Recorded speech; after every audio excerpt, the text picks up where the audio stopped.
Welcome to Milwaukee, Wisconsin. We are in the first day of pool play at the USA Ultimate College Championships. I'm Emmy Fitzgerald, joined with Jesse Schaffner, and we have an exciting matchup today where the Oregon women are taking on Stanford Superfly.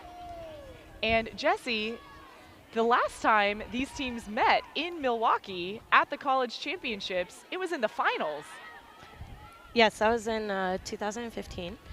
And one piece that I'm intrigued by, even before this game started, was which program can learn from that last matchup, because the weather here right now is very similar to what it was in that final.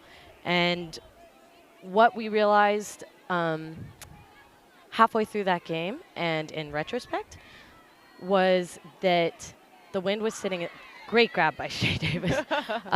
The wind was sitting in this sweet spot that was a little hard to read. It was, if it had been 5 miles per hour faster, it would have been obvious to change game strategy. And if it had been 5 miles per hour slower, it would have been obvious to just play through with with Fugue at the time, with Fugue's Haley Walrus with a very similar catch to Shea Davis. Fugue is probably learning right now about this side of the field.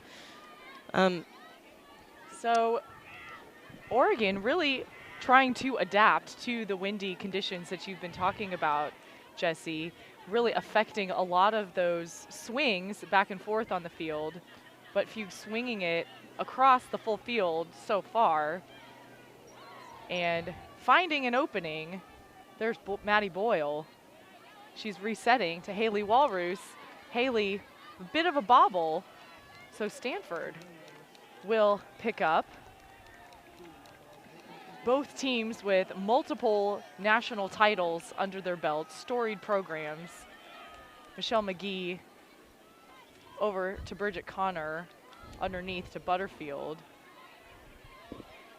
Resetting to McGee. And that strike up line, however, she hits Bridget Connor instead, not in, and Stanford will score the first point of the game.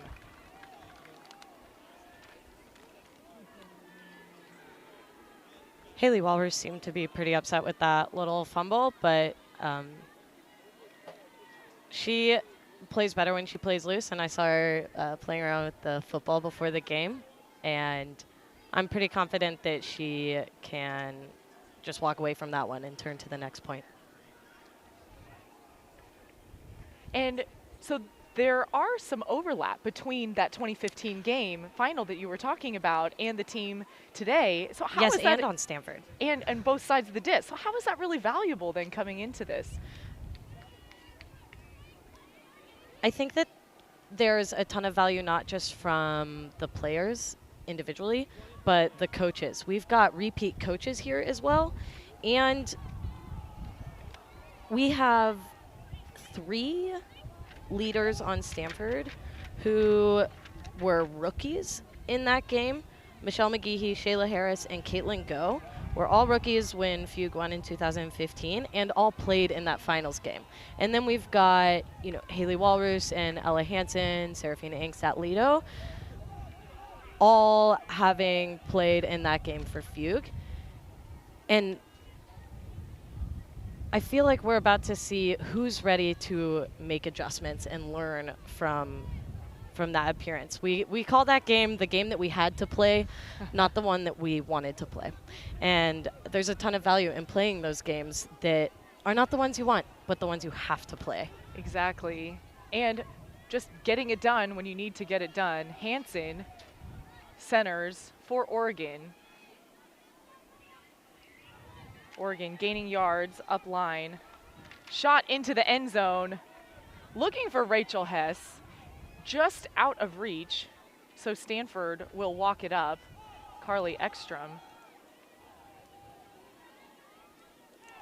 For our viewers, the wind is, Stanford is going upwind right now. So on your screens, it is coming from right to left.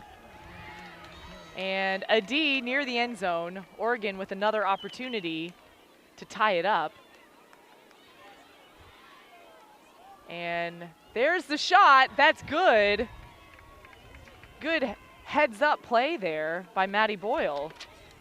What's interesting about the shot that Haley just took, sorry, Walrus, is that she made the choice to not even attempt to squeeze the upline cut into the upline throw into Hansen because of the way that the Stanford defense was set up.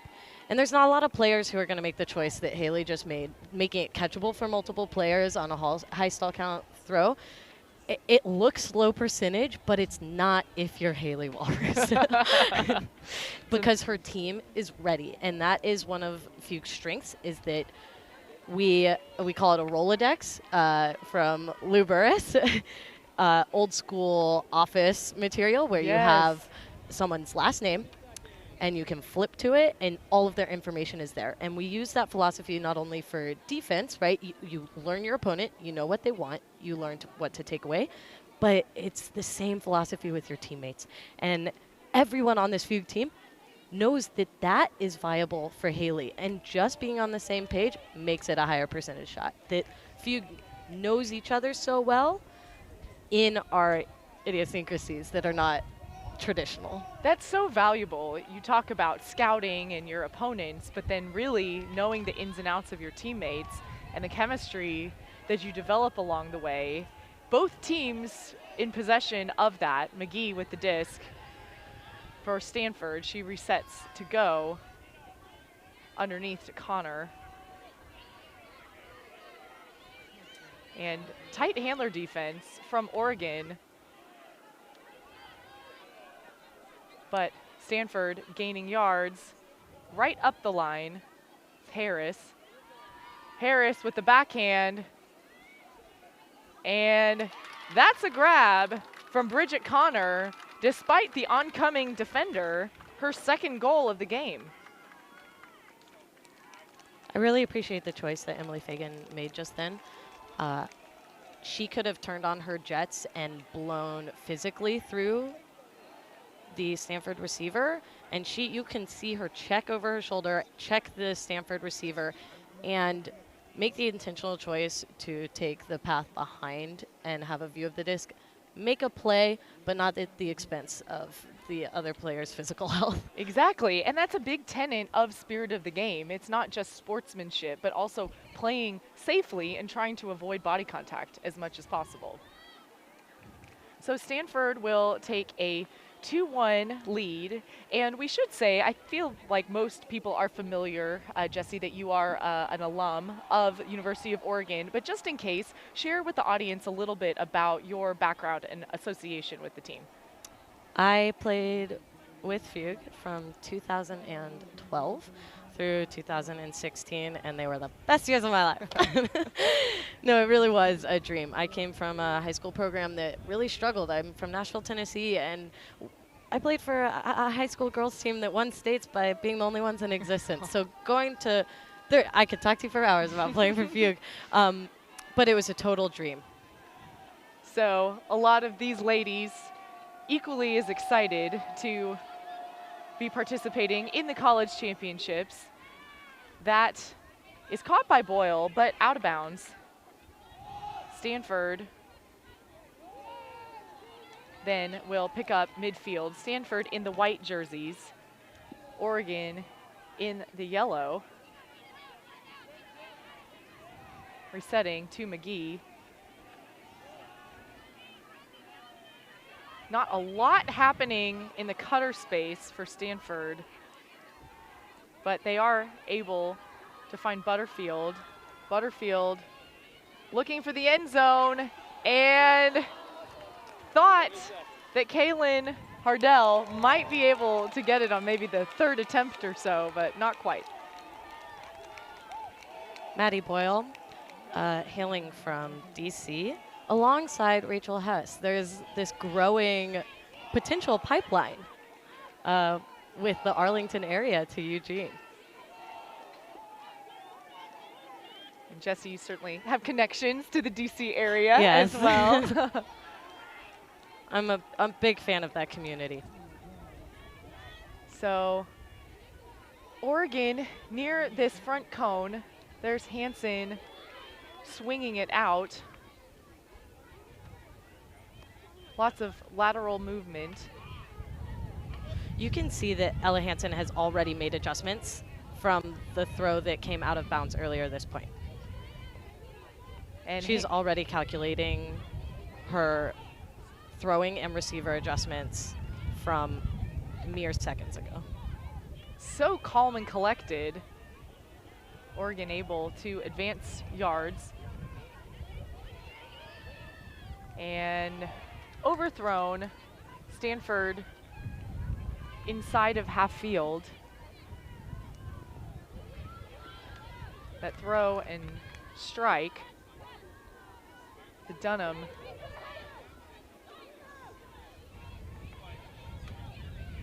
McGee gets open. Stanford in their end zone set. 3 handlers back, vertical stack. You can feel how comfortable Stanford is holding the disc and waiting for the option that they want. The wind has picked up a little more here. A tricky piece is that it fluctuates. And you can see that Hallie Dunham specifically is getting low and driving regardless, because it will change in a given point. She has already made the decision to control what she can control and was really providing a lot of good ball movement for Stanford then. So you see that control where Isagawa able to find an opening in the end zone. Stanford to go up 3-1 so far on Oregon. Fun fact that I learned today, roaming the fields and putting on videos and pictures from the Instagram story, is that Isagawa performed with Cirque du Soleil previously. And so she did, Wow. if you want to see a very beautiful handstand trick, go check out USAU's Instagram story. That is really impressive. Right? And speaks a lot to then the body control she Absolutely. must have to apply to the field as well.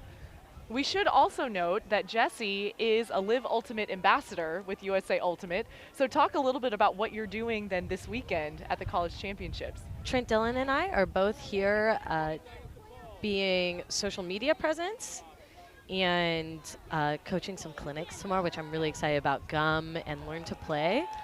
We will also be doing some participation in the semis and finals in some of the ceremony pieces and halftime. And it's So just been great to be here and as a spectator. It's really so rare for me to be able to just watch Frisbee. And I've been having just a great time. And I think that USAU is actually being really intentional about the way that they want to grow the sport. And I am enjoying being a part of that and helping direct that growth. So amazing. So Oregon back on the field. Hansen with the disc. Callahan finalist. To Walrus. Back over to Hansen.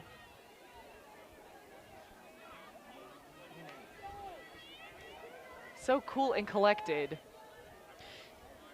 You can tell how Oregon's cool and collected does look different than Stanford's, though.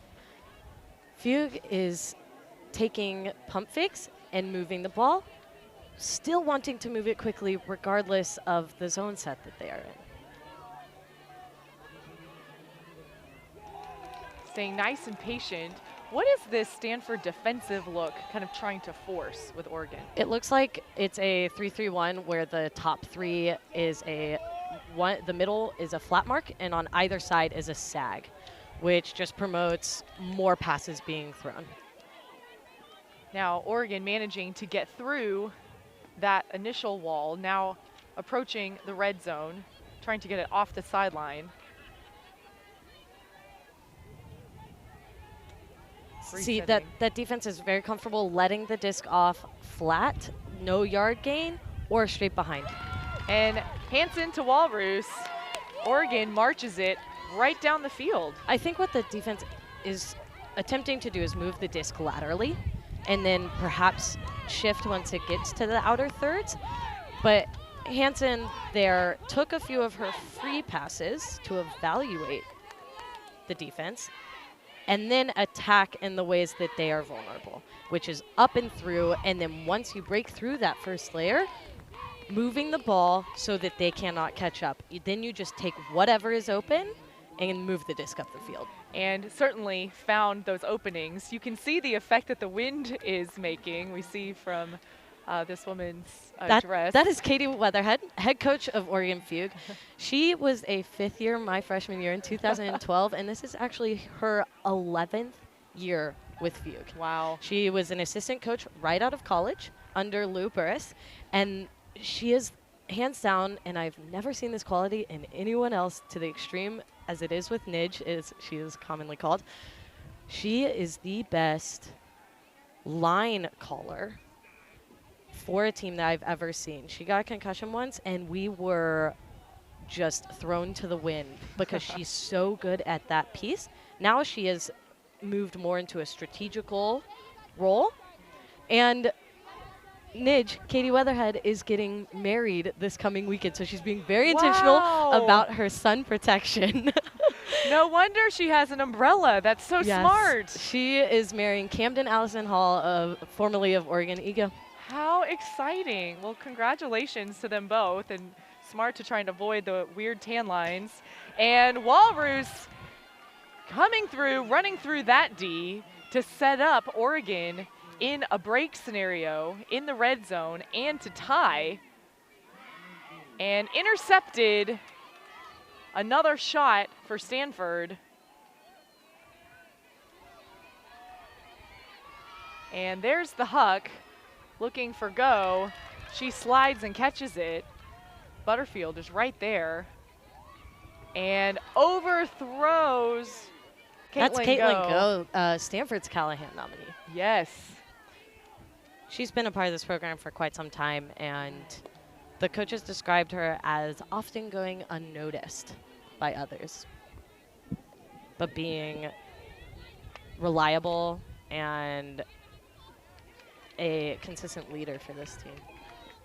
And so underrated. Sometimes you might not have the most blocks on the stat sheet, but if your person never got the disc, you're doing your job. They actually referred to her defense as when she gets blocks, they call them Pop-Tart Ds because she seems to come out of nowhere and just catch. And Caitlin Go really had that extension grab for the interception there.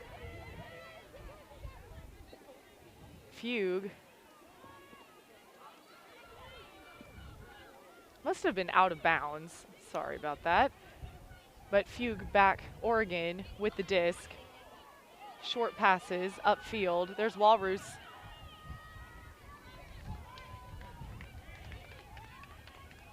And another opportunity for Stanford. There's Haley Dunham. Hallie Dunham over to McGee.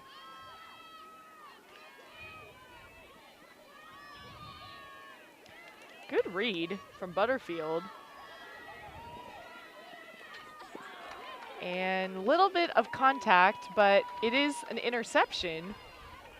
So another shot for Oregon. You can see that low release. You could tell that Heidi was ready to make up for her previous mishap on offense. So Hess resetting to Ofterhady.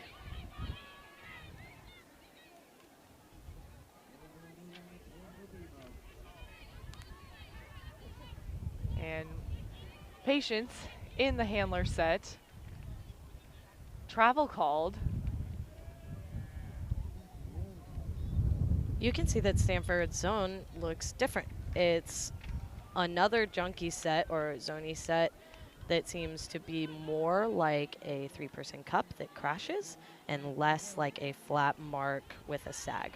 And it looks like, wow, that is a great shot from Ofterhady. Walrus goes through her hands.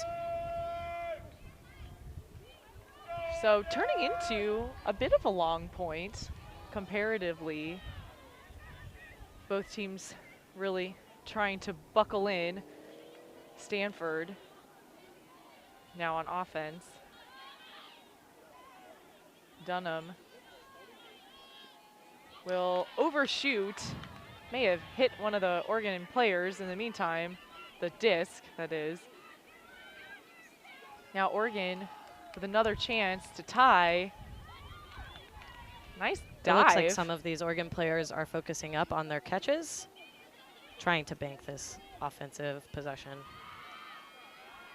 And Blade over the top. That's Natalie Clifton. And there's Clifton with the score, and to tie it up for Oregon. That is second-year player Natalie Clifton over the now veteran Julia Butterfield, who, for those of you who don't follow the college women's division too closely, played with Notre Dame, WOM, led them alongside some other really terrifically talented teammates. And we played them in our first game of nationals in that 2012. And she is a force. A lot of you might have seen that in the U24 mixed games this past summer.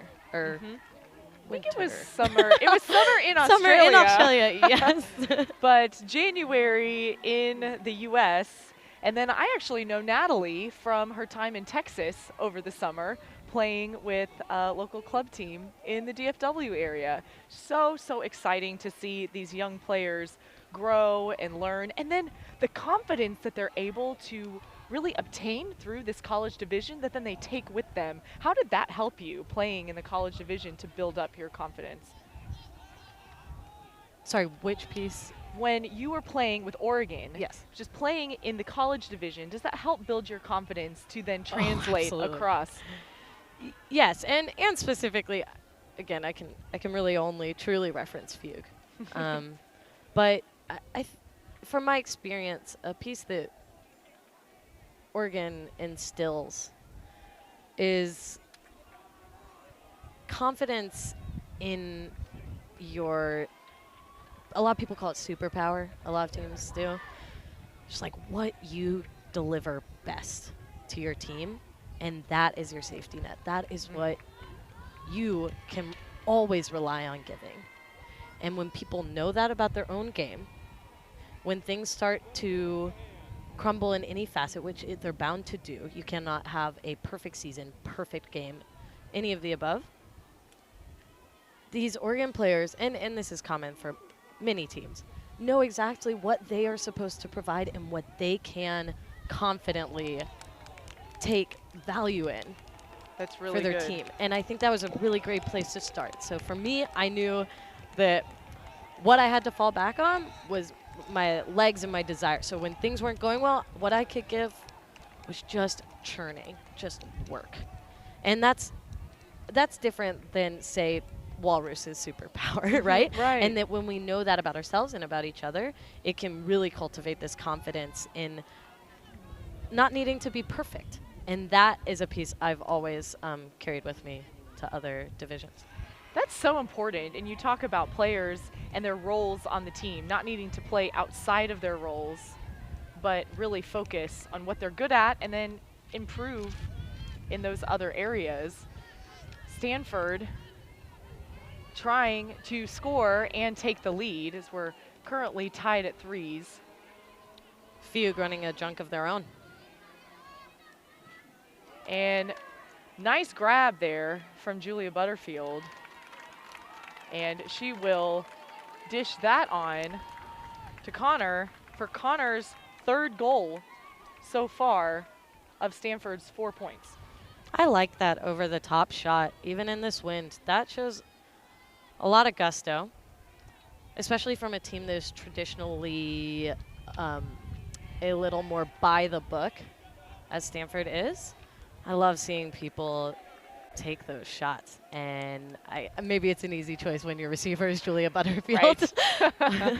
But I think what we're going to see here from the next Oregon defense from that same side, so when Stanford is coming downwind, the next time that occurs, I think what you'll see is that there will be some adjustments made in that junk to fall back some and protect those pockets. now that Stanford has shown that they're willing to take those. So I think that Fugue takes that point as a fine performance, even though there was no tangible D or score. And a learning opportunity. Stanford up by 1, still plenty of ultimate to be played as well. Sometimes you need to throw the zone to then see how you adjust from it also. I'm curious to see if Stanford plays their SAG junk set or that 3-person cup, or neither. And centering the pull. Looks like the SAG. Over the top.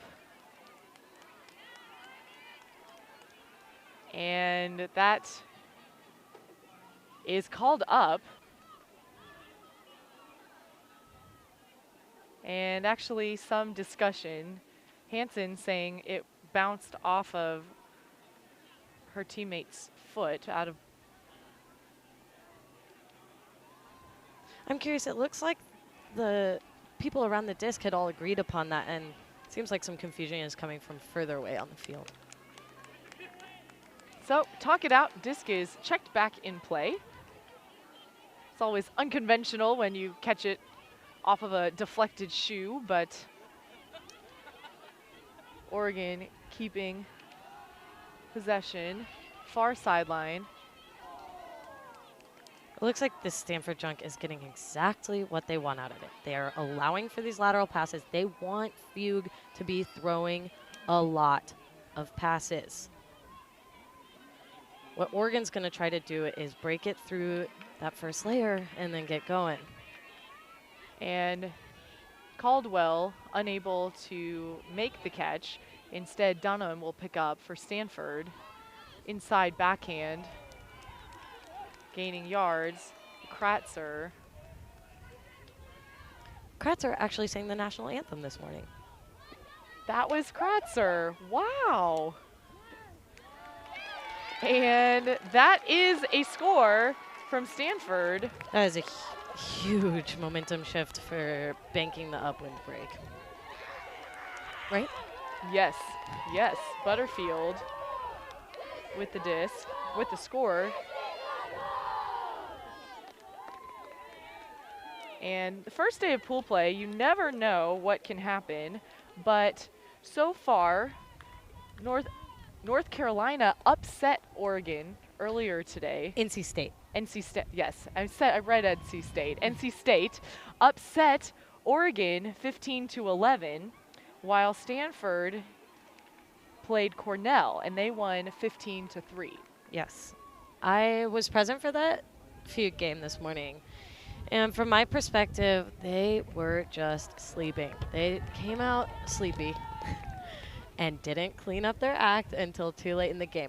Also, NC State played a great game. They were tearing Oregon apart with these inside shots. They had cutters coming off the back to the break side of in a vertical stack and just getting large gainers from these inside flicks. Also, they would play that same move but off the top to get their scores. So they had these big gainers and then these little scores. And it was really impressive performance from number 4, Ashley Powell, on that team. So anything can happen in pool play. I had confidence Oregon would show up awake for Stanford, though. This is the team we're ready to play. They are so far. Tightly contested matchup. Both sides of the disc. And that layout keeps the possession. After Heidi again. Huge length on her. Hansen launches a blade. That's another upwind break. No, that's an upwind hold. It's my a bad. hold. But still upwind nonetheless. Oregon is learning that they can throw and catch. And put so well to Angstad-Lido. Let's take another look. What kind of field vision? I think this throw did not come off the way that Ella Hansen would have wanted, but It actually kind of played with Julia Butterfield while I was in the air in its waffly, bladey nature and allowed for Ingsat Lido to make some physical adjustments with her feet to just put her body behind the disc and take care of bringing that in the end zone. So crucial score for Oregon to kind of keep within. Another break would have proved very costly there. Keep this game within 1. Stanford 5, Oregon 4. Half is at 8. It's a game to 15. It's worth noting that the wind has shifted some. It's a little hard to tell from up here where we are, but it is clear that it is not distinctly upwind, downwind as it was. That's, again, it's just going to fluctuate. Not as much as, so a big difference in the wind from that comparison of 2015 is that stadiums, any stadium, anywhere. Right. This is a showcase field. It has stands, but it is not a stadium. A true stadium, the structure changes the wind in every quadrant of the field. So they don't have to deal with that as much, just the fluctuation of the wind as it is. Definitely makes a big difference. Stanford back on offense. Oregon in a zone look. Throw over the top. That's completed. There's Shayla Harris. Commonly known as Dozer, has been called the most athletic player on this team. And you could tell even by the way she caught Absolutely. that disc too.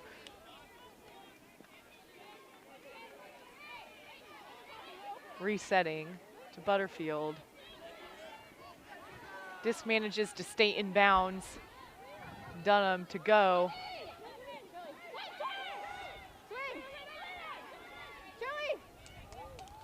Not in that around break side. There's the shot. And talked about that athleticism from Shayla Harris. She just went up and got it.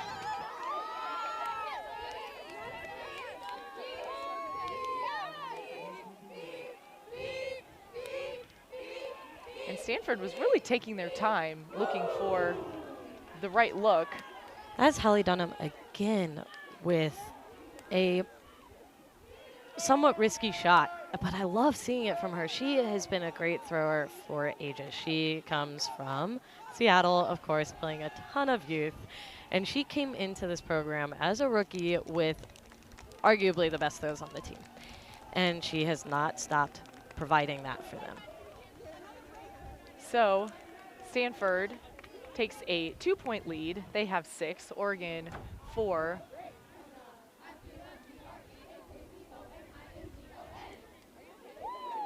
And Jessie, what would you say was your favorite part of competing in the college championships here? Oh my gosh. Or not here, but in the tournament and sometimes here. That question, everyone want to grab a drink, sit down for story time. I could talk forever. Each year has its own stories and its own answer to that question. I think it's impossible to answer that for my entire career at Oregon. But the favorite moment. You had 2 national championships. Yes. Multiple finals appearances. Yes. Think on that. We'll come back to it. We'll come back to it. Hansen catching the pole for Oregon. A little bit of give and go. Angstad Lido in the backfield will advance to Boyle.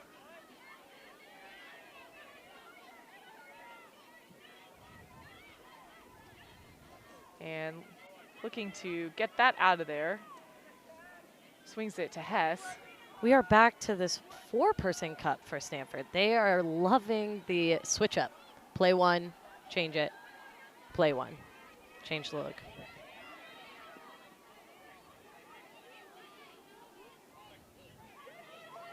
And Oregon working with a combination of strikes and crashes into the cup, then swings across. There's Hess. Needles, tries to needle through. Caitlin Go gets a hand on it. Now McGee picking up.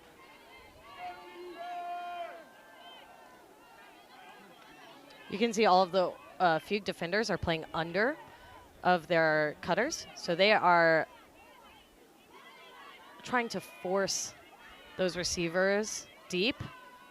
We'll see how it, look at that. Ella Hansen all alone, playing straight into their hand. So good strategic defensive decisions there from Oregon. They'll get the disc again. Work upfield. Backhand huck. One-on-one, floating. And Butterfield had the height advantage, but Rodolante looked like she might get it. Instead, Stanford with another opportunity. I believe that's actually Tarvin Tarvin, thank you. in her rookie year with Oregon.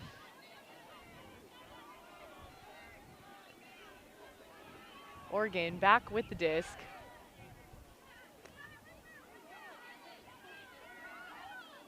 High release backhand is good to Hansen. Shoots across. It's Walrus. Overhead. Boyle keeps it in bounds. Or to Caldwell. And through the hands. That was a beautiful calculation on the lofty throw. It made Julia Butterfield choose between making a play on that first look, the shallower one, or making her choose to protect the potential next shot. And you saw that hesitation in her, and that allowed Boyle to gain more yards. I would really love to see Fugue clean up the catches here. I'm not sure about the source. It could be nerves, it could be the wind. It could be any number of things. I think we'll see a bit of a cleaner game from them if we just clean up the catches. And McGee is there. It looked like that was out of bounds anyway, but she will pick up for Stanford. Butterfield winding up for the backhand. Harris not in. Butterfield looking very comfortable being on the throwing side of that look. And Caitlin Go with the sky and score puts an end to kind of a long point. I'm interested to see how Fugue comes out of this mentally in this moment right now, because a lot of their mistakes have been controllable in that because they're catching mishaps, there's a lot each individual player can do to clean up their own act, and that has a rippling effect amongst the team. But it's very challenging to mess up in such a tangible, on-stage, individual way. Right. That it's actually pretty hard to walk away from that and take the next challenge. So I think we'll see what kind of mental team Oregon is coming out of this huddle. And that is difficult. How have you, in your experience, how do you get out of that? Because we've all had drops when you catch it 99 times out of 100. Crucial time, you drop it. What do you do? What do you do to motivate yourself? I run. I play defense.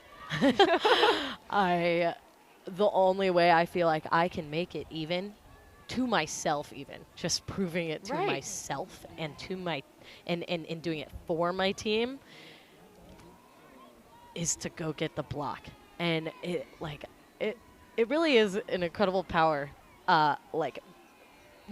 mentally or like within yourself, that you can be just so tired, so tired, make an atrocious drop, and there's something inside of you that finds more gas, because you have to get it back.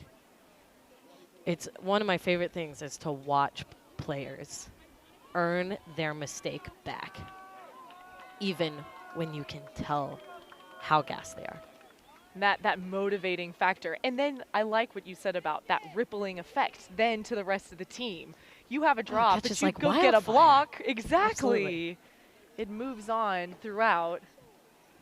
But if I don't get the block, that puts me in a challenging place individually. because I feel like then I'm kind of in the hole and that I get a little more on edge and that I feel like I need to do more to make up for it. And that's not always the most productive place to sit as a player. Very, very good insight. So Oregon back on offense. They score here, they bring it within 2. Hansen looking for Walrus. Walrus tracking it in. There's the score. Keeping this game interesting. That is Fugue, and specifically Ella Hansen and Haley Walrus looking like themselves again.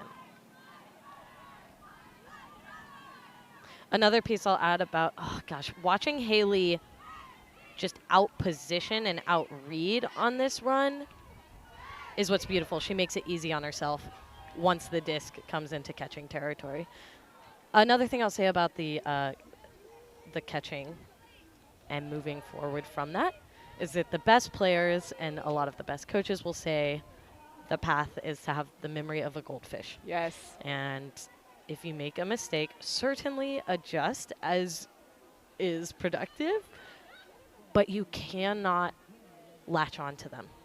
That some of the best players genuinely do not remember what even occurred in a previous point because they can just, it can come and it can go.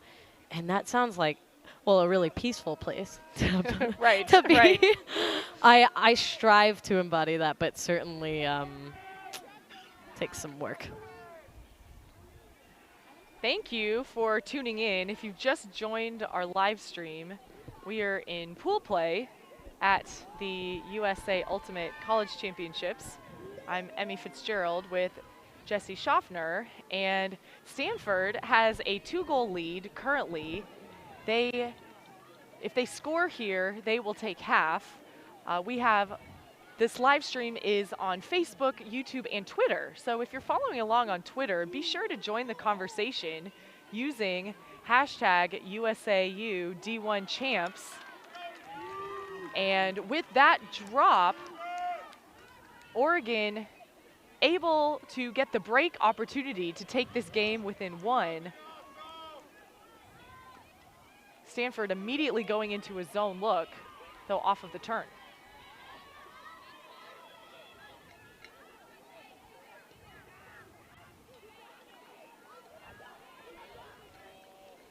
This is again their 4-person cup, obviously trying to stunt the Oregon long ball game. Huck. Gosh, that's Shayla Harris again. She just has such long strides, and she started running before that disc even truly hit the ground. She was ready to be the person who was open, and it was an option right when the disc was picked up. And that's such a threat to be able to read that the play has now shifted in your favor. The possession is about to change, and be the person that is open immediately. Not waiting, not standing flat-footed, but she makes those moves before it's even happening. And that anticipation is something that a lot of players really need to grow into. So for a player to be this young, fairly still young in her college career, to have that just gives her really limitless possibilities. Do you know what year she is? Yes, Shayla Harris is a senior this year, so gone through her college career, but still fairly young in her playing career. I remember she played quite the game in 2016. That was a heartbreaker. I can't. I have not, and I presume that I will never watch that game. She played very well. They all did, and we were sleeping, much like Fugue was this morning. There's a lot to say about that game. That was tough. That was a hard one to swallow. But she really did play very well. And spirit of the game and being good sports allows us to be able to give credit when credit's due, Yes. even if it's a really, really tough game. But with that score, Stanford will take it to half. But we have a lot of ultimate yet to be played. Stanford with a 3-goal lead over Oregon. We're going to take a quick break, but when we return, we'll have The second half of play, you are watching the USAU College Championships presented by Fulcrum Media.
Welcome back to Milwaukee, Wisconsin. We are at halftime with Stanford leading Oregon 8-5, Oregon keeping it pretty close, and they will start on offense. I'm Emmy Fitzgerald, joined by Jesse Schaffner. And Jesse, if you're Oregon, what do you do on this first offensive possession to really start off the half well? Well, what I like seeing from Oregon during this halftime was that just before the poll went up, they huddled, but then they didn't huddle. They played what we call a reindeer game. Let's see what happens with this huck. Walrus out body, Butterfield. They did what we call a reindeer game, which is just silly, goofy, fun, competitive. That kind of gets us loose, and we're not going to go in there and talk about all the things that need to be done better because there's this trust.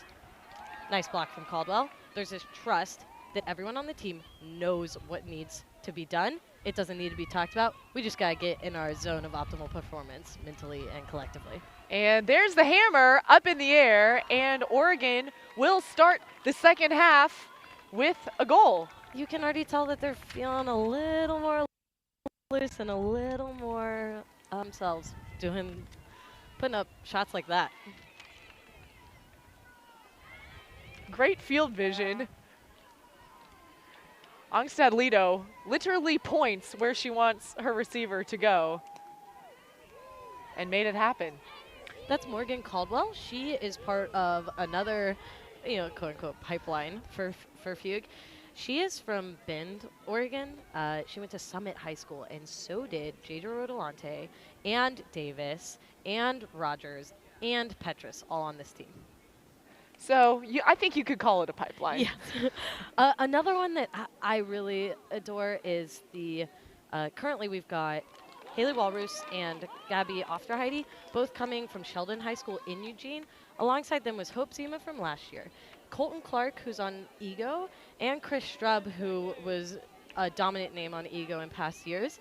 They all started playing at Sheldon High School in the same era and then all went to Oregon in the same time frame because a Fugue alum, Claire Sharman, while she was living in Eugene, chose to coach that high school. Wow. And had such an impact. You could see it with Luke Johnson back in the day as well. Dylan Freechild, Trevor Smith, in that entire era. You could see the effect of them coming up and through the Oregon program from the times that he was coaching them in middle school. What Claire Sharman instilled in those players, the Sheldon High School players, was a love for the game and a love for defense. And I cannot get enough of that. I am right there with you. I'm a lifelong D-line player myself. That's the most fun. Which is where Oregon is right now. Stanford looking to take the lead back within 3. Oregon hoping to get a break, take the game within 1. And there's the huck. It will veer too far right. I'm curious what the Stanford leadership and coaching feels about that. I think that, I would be confident in Hallie Dunham being the one to take that shot, but Stanford is a little more, I called them by the book earlier. They like their system. When people come into their program, they want them to perform in a certain way to kind of fit this mold that is tried and true and has provided a ton of success for Stanford for a lot of years. And so I'm curious how, I'm not on the inside, so I don't know. I know that Fugue is really into letting players take risks, and they're kind of antithesis programs, Superfly and Fugue, in some facets, in that Fugue will change year to year based on team talent. Individual talent will shape team identity year to year, whereas Stanford seems to know what they want out of their players and kind of get everybody on the same page. And that's what's so fascinating, too, watching this game, to see the two contrasting styles meet with each other. And then, to your point, probably different coaching approaches as well. Oregon back on offense, looking for those swings across, managing to keep inbounds. High release backhand. And there is some contact. Walrus hopping around a little bit. Seems like she wants to stay on. She does not have to leave the field because it was involved with an opposing team player. If she had, if play had stopped because of an injury with the ground, she would have to leave the field, but she has agency to stay. So she does, and Stanford with the disc. Butterfield. Eating up gainers because she's a threat deep. And that is caught by Caitlin Go, her second goal so far of the game. That under was just handed to Butterfield because the defense has to respect her deep game. You have to make adjustments for certain players, but sometimes you'll see adjustments being made that a little too far, swinging a little too far in the direction of the threat. So Stanford now back with their 3-goal lead. Oregon marching back down to go on Speaking offense. of the Stanford coaching, we spoke about Katie Weatherhead's 11th year, and she's joined by Angela Toki, who rookie year on Fugue was in 2012, and she's been assistant coach for the past couple years. But very impressively, Robin Davis is in her 17th year coaching. She's accompanied by Jamie Newer and Jenny Loomis, and both of those were previous players as well. 17 years Right? coaching a team. Yeah. That's Isn't like that crazy? kindergarten to 11th grade Right. worth of coaching a Right. team. Isn't that So something? what does that, so you talk about the Stanford system, when you have a coaching consistency for that long, then how are you really able to then establish and keep your system going? Right. I mean, you'll look at these the performance of Stanford. You can see that they got 3 championships in a row. What years were those? That was 97, 98, 99. I'm curious. I think that some of those were with Gwyn Ambler, Dominique Fontenette, a Yep. lot of big names in the club women's division for many years. It's curious to see them go on such a run. In those days, then they have sprinkled championships throughout. Whereas a lot of Fugue's success has been more recent, having those back-to-back finals appearances for many years in a row. Less dips, but not quite as long of a program history. And on the field, there was an interception, but then looked like some contact. Hess slow to get up. Let's take another look. High release backhand from Hansen. Oh, that looks painful. Wow. I'd need to see that again to see about possession of the disc and, you know, when that, it looks like, again, I'm biased, I know it. I'd need to see it again, but from my glance, it seemed like Hess had her hands, perhaps not possession, but on the plastic when her face made contact with the shin, and that just rattles you. It had, you know, Frisbee has had concussion syndrome lately. There are just concussions left and right, and I think everyone's really on edge about it. Yes. And trying to be really careful with each other. So we see that Hess gets possession of that disc. So Oregon back on offense. Hansen shreds inside Caldwell. I think something Fugue is missing right now is they get that first shot through and are not capitalizing on their new position. They are somehow are still holding on to the disc by the time that Stanford zone comes back to the disc, eating that up. Just what they want. There's the tip. Colico manages to get that interception. Now Stanford inside midfield. Holly Dunham field captaining again. And overthrown. Hansen trying to get that moving quickly to Walrus. She resets.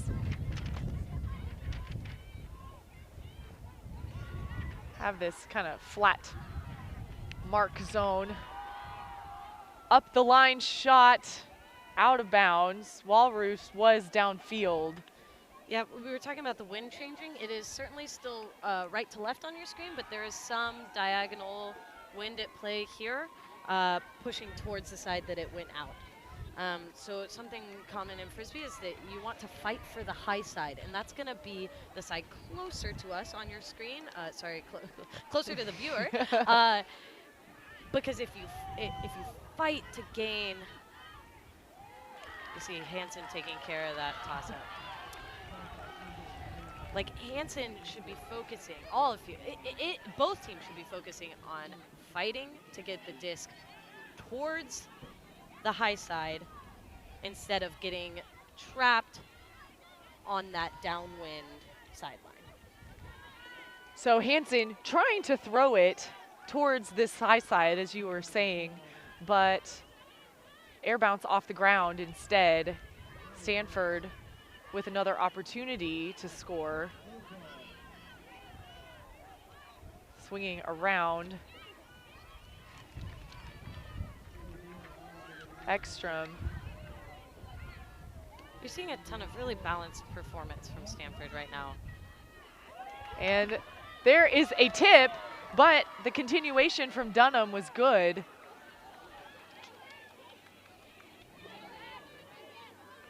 Stanford swinging across and gaining yards, knocking on the doorstep of the end zone.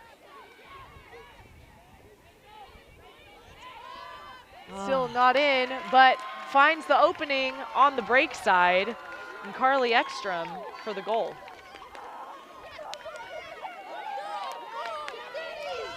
You can hear my bias coming out just then as It's I exhaled on the score. Sorry about it. I know it exists. I'm really trying to account for it.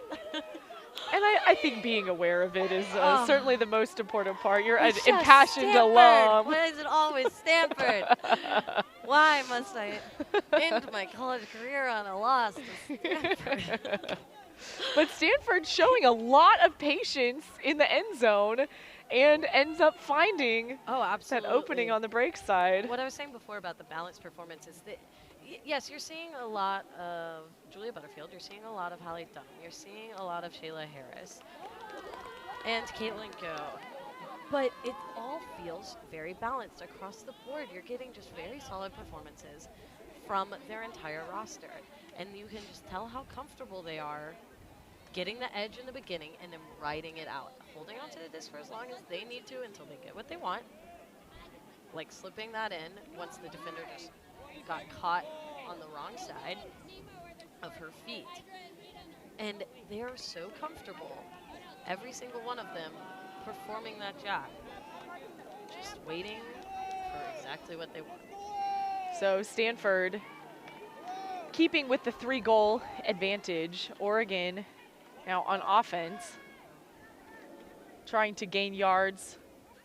You're seeing a lot of the same personnel for Oregon out here playing back-to-back points. You can see they're still playing to win. This deficit is not something that Oregon shies away from. Shreds through the middle. Walrus near sideline. Ooh, Haley got tempted by that cross-field shot. I know that pump, and that was not for the mark. That was because she really wanted to throw that IO backhand to Emily Fagan across the field. So it gets there anyway. Exactly. Different methods. About 4 passes later, it ends up getting to Fagan. Now, shot across, stays alive. Good read from Angstad Leto. Inside, Hansen Ella finally jumps it in. Getting a little 1-2 and getting the ball moving. Of course, Stanford is trying to stunt that. That's everyone's home base for Oregon Fugue. They want to move quickly, and the zone has been stopping that. But you can see that once a player decides to just not camp about where the defense is, they can still do what they want. And that's all kind of a trick in any game you see, in any division. You'll see that the best players yes, they respond to the defense and what's easiest, but you'll see them also just not give them the time of day and do what they want regardless. Just go get it. Yes. And definitely saw that from Ella Hansen. And that's what I like about Ella is her balance. She has that cool, calm composure. And then you saw in the replay, I mean, her facial expression and the amount of grit that she had charging towards the end zone for the score, really helping keep Oregon alive, as this is a fairly low-scoring game and only 2 points down.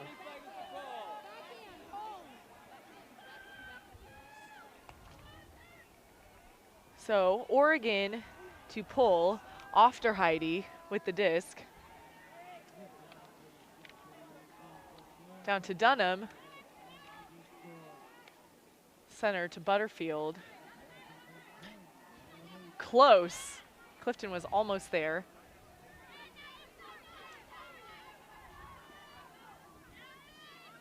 Side to Ekstrom. Now Harris. Great fake to kind of start that handler initiation.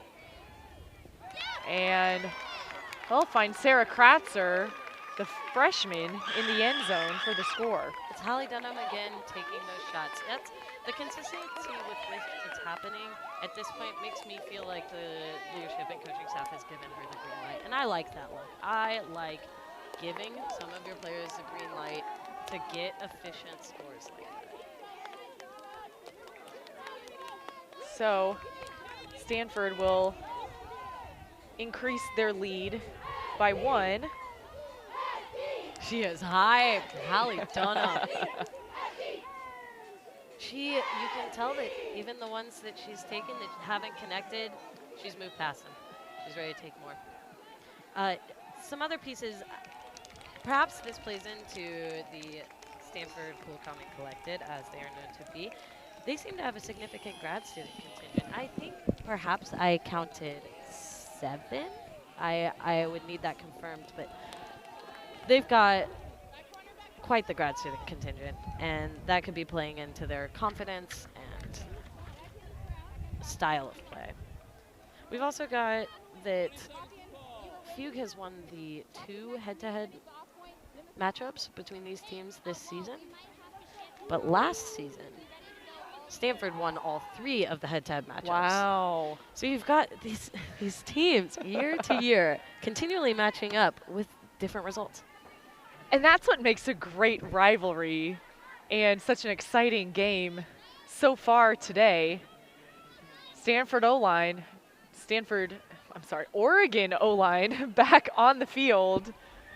A little bit of give and go action.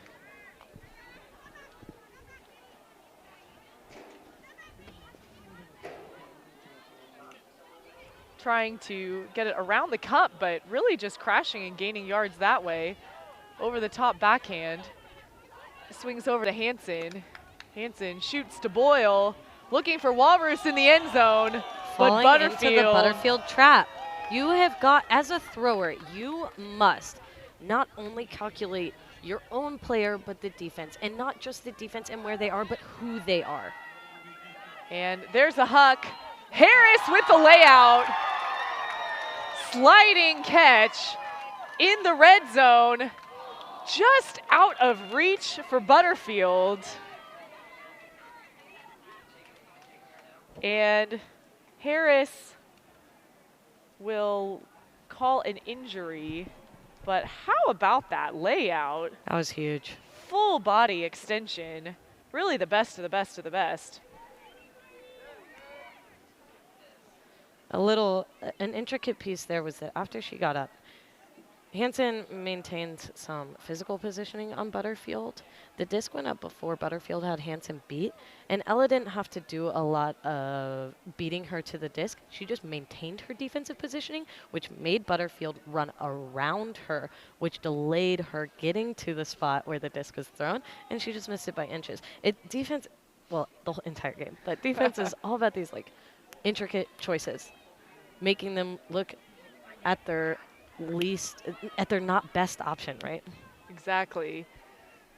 And something so small really forcing a certain decision one way or the other. So Oregon will now work the disc up the field, resetting to Hansen. Back over to Hess.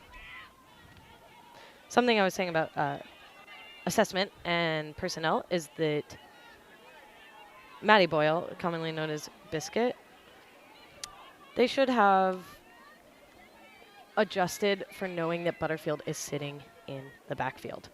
You have to change the pace on your throws and the placement on your throws when you've got a monster sitting there luring you to throw exactly what was thrown. And Butterfield still back in the deep space. You have McGee also. Walrus sitting in the end zone where she was the last time.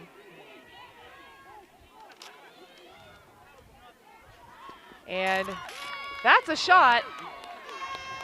It's good for the Oregon score. That's good punching it in from Oregon Fugue, but I think they're still throwing more passes than they would like to throw. I know this program, and I know that what has been ingrained to us from Lou and from even probably before then is that we want to minimize the number of passes thrown. And right now, it's eating up a lot of clock. It's increasing the potential for mishaps with the wind. It's not having a lot of gainer value. These passes are often lateral. And I think that Fugue will be looking to break through these chunks and through these zones with a little more efficiency on the throw count. But Stanford feels, I mean, they just look like they're so fine with what just happened because they're getting what they wanted out of it. A lot of tosses, they got their opportunity. It didn't complete, there was no conversion, but they got their opportunity and their defense is making the offense do what they want. It didn't work out for them this time. I think they're fine with it. And still, sometimes even if an offense scores, to your point, Jesse, if they make the offense throw triple the number of passes, that is part of the game plan and contributes to fatigue later on. So checking in, Stanford swinging across McGee to Butterfield, finding an opening. McGee really finding herself in the Stanford program. She plays club with Nightlock from the Bay, and she seems to be just a stalwart for this team. Very consistent all game, and strong part of this handler core so far. Working it to Giaforte.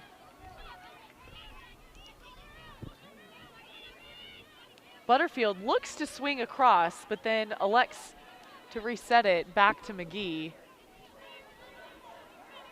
And still keeping it in, Dunham was asking for the dump, but that swing was tough, almost went out of bounds. They are just, the Stanford handlers are making this Oregon front three run 40s right now. They are running them back and forth. So, shot over the top, bit of a gift. You know, I'm curious if that shot changes if Butterfield is not playing a center handler role for this Stanford zone offense. I am really interested as to why Julia Butterfield is not downfield to get under that disc. Now Oregon, chance to take it within one. Hansen. Tempted. I think Hansen pumped the backhand because she was tempted in any other scenario with Clifton in the backfield, the wind at her back, but she saw Butterfield. You could see that calculation happening in her head. She reels it back and then just gets tempted by the IO flick because she thinks that Butterfield has come far enough to this backhand side but she couldn't keep it in bounds. She makes up for it, though. Yes. Just like she was raised to do. Using her legs to get the interception. Oregon now in the red zone. On the goal line, not in, but finds Clifton. That's Natalie Clifton with the goal, taking it within 1 point. Stanford 10, Oregon 9. Another antithesis program piece is that, as we've spoken about many, many times, Stanford would prefer to ride this even-keeled approach through an entire game, which is definitely emotionally efficient. Right. And admirable on many levels. Fugue, doing their fight cheer right now, loves to rely on this grit and grind. Down 9-10, whatever. They are going to lean on something we have previously called lunch pail hard hat, or just part of CTSS in general, the SS being partial profanity I cannot use on the air. But we just lean into our flaws, our strengths, and grit and grind, and whatever the other team is doing, pay no mind. What they're about to do right now is lean on this gritty, get the job done mentality. Even if it means we fluctuate in energy and in effort and all of these super exhausting mentally and emotionally and physically exhausting path to success, it's our path. So you gotta own it. Exactly. And I think even as you were describing that, we could see the two different huddles from Oregon and Stanford were a perfect representation with what you were talking about. You'll see it every time. Roller coaster, could be a roller coaster of emotions, but you ride that wave, stay with it. Stanford, very, very even keel, which is reflective of the play we've seen in this game so far as well. Clash of philosophies. At least we know which one's more fun, huh? We, again, recognizing our bias. But that pull is floating. Butterfield will catch it. Enough hang time to allow Oregon to really set up their defense. McGee swings to Butterfield, keeps it moving across to Gianforte. Same defensive approach in this wind and on this field. They are fine with the lateral passes. They are letting those free and just want them to throw back and forth and back and forth. McGee. Butterfield is center handler position right now again, and I am so intrigued. So why? Oregon with the disc, with a chance to tie the game, which has not been the case since it was 2-2, I believe. But miscue gives Stanford back possession. There's Go. I guess if you've got Go and you've got Harris and other great athletes downfield as targets, and Julie Butterfield is obviously comfortable with the disc and moving it. But there could be a variety piece here too, right? Switching up any look gives advantage to the controller of that look. So perhaps we'll see Butterfield back downfield at some point, and that she's just given like kind of the agency to be fluid. And Stanford staying calm, working those swing passes, still not in.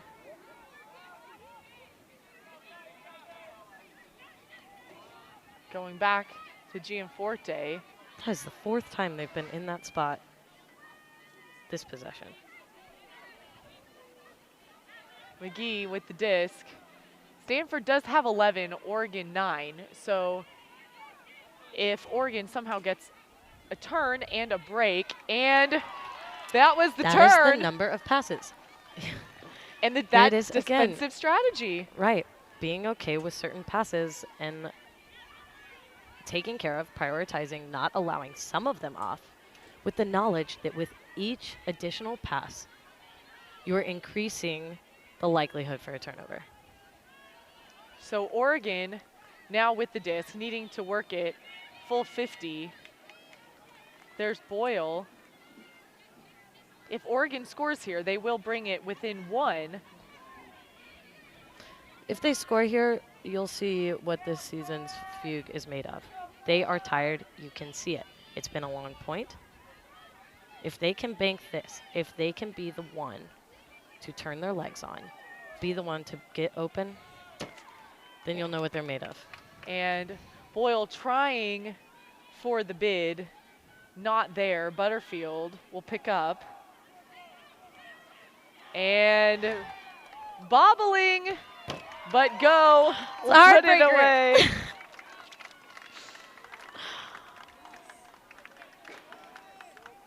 A point of many passes. Focus. That is not an easy catch to make. The lefty backhand came off high. It came off angled. Those are two things that are pretty hard to read. You can see how sharp of an angle it is. Fagan, one of Oregon's captains this year, comes in, makes contact with the disc, clean. Makes the Stanford receiver have to really reel in that 1.5 second chance play at the disc, and she does it. She gets the job done because that's what Stanford takes pride in. They are focused, and they are ready to get the job done on their terms. And Stanford, despite a couple back and forth turnovers, does manage to score, so they are still up by 3. The game is currently to 15. If we get into a soft cap scenario, we'll tell you what the game will be to. The wind seemed to die down momentarily. We'll see if that makes any difference on the point upcoming. There's the pull. Stopped. Center to Hansen. Beautiful shot. Finds Fagan.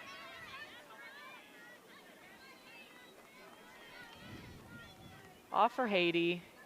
Will overthrow her teammate. And Dunham picking up for Stanford.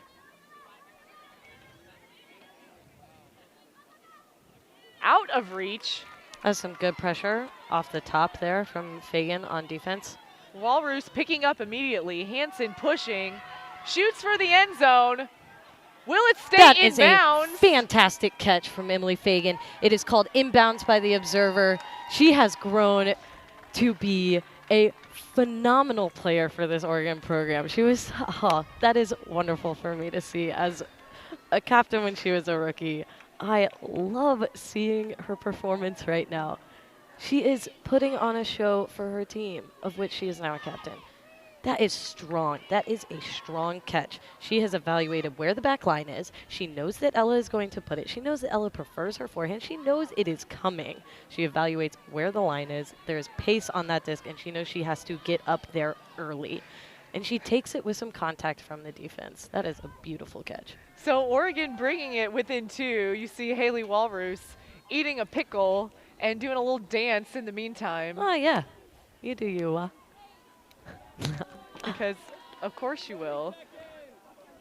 And let's talk about Haley Walrus, too, on the turn. As soon as that disc was turned over, she didn't waste any time to pick it up and get that back in play. Oh, yeah. We actually, yeah, you show up to play at Oregon or try out for Oregon. One of the first things you will learn, if you're closest to the disc, pick it up. And you do not walk, you run. And you do not run, you sprint. You put that disc in play, we play with pace. I can still hear Bailey Zonheiser's voice in my ear when I see a Frisbee on the ground to get my booty over there and pick it up. So Stanford back with the disc. Butterfield at the center handler position. We've seen the past few points. Inside.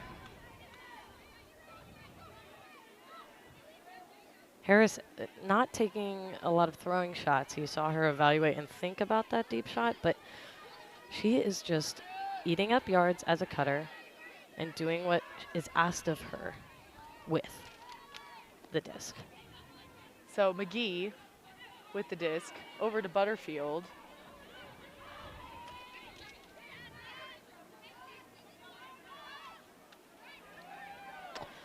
And the loft go. on that throw was just perfect and what you want from a zone. If you are not going to just drill that throw into the chest to break through the front wall, if you go over the top, you have some choices. And what you want from your execution is that you want enough loft for your receiver to get under it, for the defense not to have a play at it, but ideally even, it's just enough loft to pull someone out of position. Right then, it was Clifton playing in the backfield for Oregon. She is tempted to go make a play on the disc as it's shallow and bail on the person behind her. The other choice is to let that one go, not contest it, and take care of the second, the continue. And you've got to love the precision on that throw to put Clifton in that position. It is a hell of a predicament. And you could see that Clifton was frustrated after that completion and that score was made as well. But that's a matter of less than half a second decision to really go for that defense. And sometimes your body just starts moving. Sometimes you're actively making the decision. Sometimes it's habit, right? We fall into these habits where you're making decisions without even processing them. And sometimes deep deeps will drive under just because your body is telling you you can get there, but you're already trying to make up for that, seeing that you won't make the play and try to cover ground, and then you're just stuck in the middle. You've chosen neither. And you hate to see it, but you love to see it. Right, right. We have been there. We have been there. So Stanford has 13, Oregon 10. Oregon can see staying loose, flinging their water bottle around. God, I miss that fight song. So I realized something after the fact of playing with Oregon. Tina Booth said something about, she's UMass's coach, Amherst's previous coach. She is just a mainstay presence in this community. If you don't know who Tina Booth is, go home, do your homework, find phenomenal. out, because you should. She says that in a in-game huddle or a pre-game huddle, you should say 0 to 1 things. 0 to 1. So many teams go out there and you just tack on and tack on and tack on and tack on, and then you've got 16 things being said and 8 different focuses, and that helps no one. You have to trust your team. That huddle, that fight song, it gets your momentum up, and you say none things. Tina Booth, who is here this weekend, she would be so proud of that huddle. Oh, you know she loves you. She might not admit it out loud, but you know. She has the respect. Oregon working it on offense, keeping with the small handler resets. With the time coming down here to, what is this, just about 13 minutes left on the initial game clock, you would like to see Fugue making a little more progress moving the disc upfield. They need to get a little more aggressive. The best version of Fugue is a fearless version of Fugue. There we go. Now let's take advantage. Stanford just coming back into position, okay with it, making them throw the lateral passes. Hansen does stay in bounds, shoots straight for the end zone. That's good, bringing it within 2. That is some of the fearless play that is bred into Oregon's individual players, given the green light. And they're given the green light not just for their skills with the disc, but because they can evaluate risk and they can get the disc back. And what you saw right there is that Ella Hansen saw Butterfield, but she saw where she was on the close side of the field and trusted her teammate to get the disc before Butterfield could make up the ground. I think Fugue would be behooved to take some more of those shots. I know that sounds ridiculous because it'll probably be more turnovers, and everyone knows I love to throw turnovers or whatever. But there's a reason that this program is okay with it, and it's because of the success rate. And when you're turning it over on small shots, you've got to change your game. You've got to adjust, and you've got to get more aggressive if that's what your team has decided. Exactly. Okay. So Hansen with the disc. She had the assist on the last point. Callahan finalist. And also sometimes member of the Fulcrum Media crew as Yes. well. As, Okay, as is so- Haley. As is Haley. Yes. Okay. Ella Hansen, #1 Frisbee nerd, loves editing and capturing video, and actually edited her own Callahan video because she was also the one who edited Haley's. And when you're that person on your team, everyone knows that there's that person on the team. What happens when that person gets nominated? Right. Right. And so Hansen, she took pride in it, in editing her own video. Oh, I think that's kind of cool. I love it. That makes me so happy. So Hansen picking up. We've got an opportunity here that Oregon needs to bank if they want life in this game. Hansen, oh, I like that shot. I mean, I know I like that shot, and Rodolante seemed to kind of lose her feet under her. If she had been able to churn and get under that disc, that's a beautiful opportunity in my opinion. And it requires Stanford to work it so much Absolutely. farther down the field as well. That inside flick. Harris over. taking her first throwing shot of the game, and it's a completion. She is just calculated. Butterfield in the end zone, but there's Caitlin Go. Stanford with the goal at 14.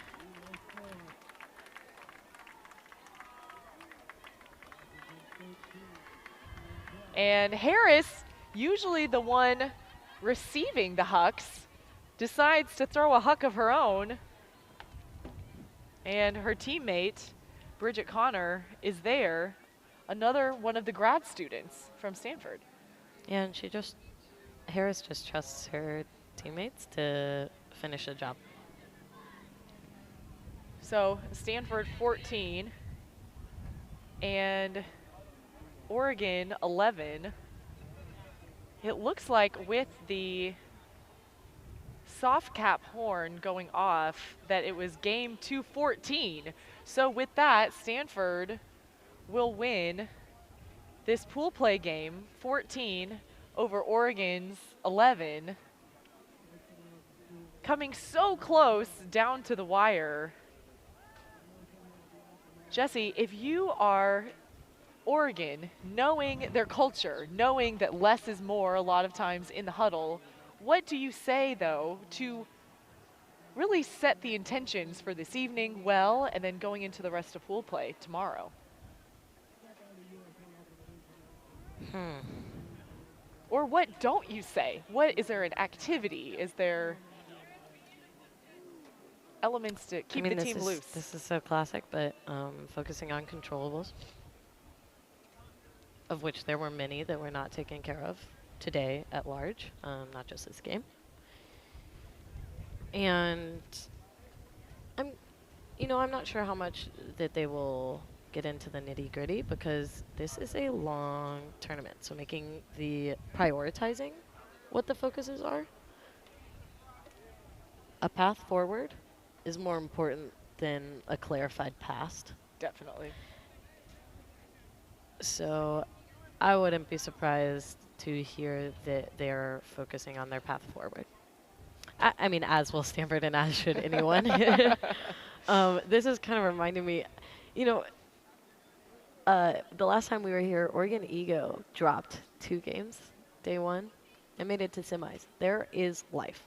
And acknowledging that, not all is lost. and moving forward with what you've got is the only way to move forward. So critical. And I know, Jesse, as an Oregon alum, didn't end up the result that you were hoping for, but Oh, of still course not. an It's Stanford. exciting game.